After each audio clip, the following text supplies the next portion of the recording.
Nas, yaitu menurut bahasa adalah al-izalah. Apa yang dimaksud dengan al-izalah? Yaitu adalah menghapus atau menghilangkan. Seperti sebuah ungkapan, matahari telah menghapus kegelapan ketika ia menghapus dan menghilangkannya dengan membentang luas. Dan ada pula yang memberi makna an-naqlu atau yang disebut sebagai menyalin. Seperti ungkapan sebuah ulama, saya menyalin apa-apa yang ada di dalam kitab ini ketika saya menyalin apa-apa yang ada di dalam kitab ke tempat yang lain.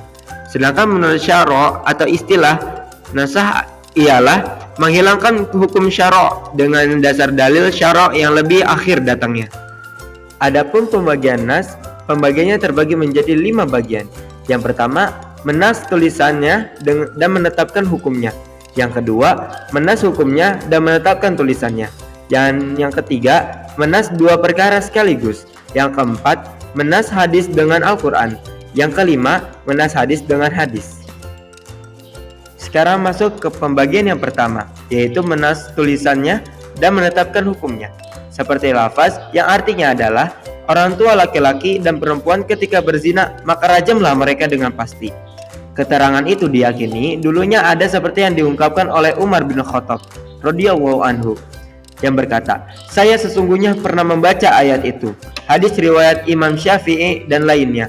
Dan hal itu dipertahankan secara hukum sesuai hadis Nabi, yang artinya, dan sesungguhnya Nabi Shallallahu Alaihi Wasallam telah merajam para pezina muson, yang dalam kurung muttafaq alaih. Dan penjelasan tentang pezina muson adalah orang tua laki-laki dan perempuan.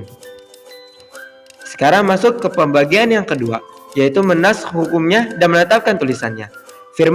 Dalam firman Allah Subhanahu wa taala dalam surat Al-Baqarah ayat 240 yang artinya adalah, dan orang-orang yang akan meninggal dunia di antara kamu dan meninggalkan istri, hendaklah berwasiat untuk istri-istrinya, yaitu diberi nafkah hingga setahun lamanya dan tidak disuruh pindah dari rumahnya. Ditaksis dengan ayat dalam Al-Quran surah. Sekarang masuk ke pembagian yang ketiga, yaitu menas 2 perkara sekaligus.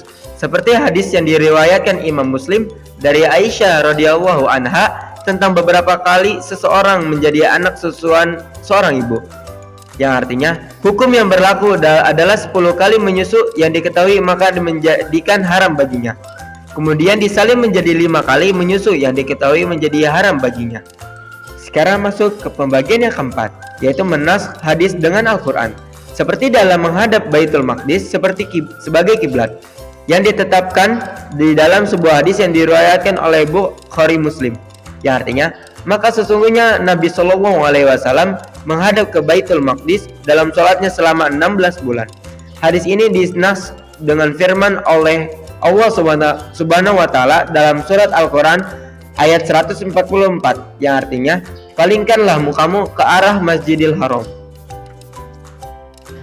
Kita masuk ke pembagian yang kelima atau pembagian yang terakhir, yaitu menas hadis dengan hadis. Seperti hadis Nabi yang diriwayatkan oleh Imam Muslim, yang artinya, saya melarang kamu semua untuk berziarah kubur.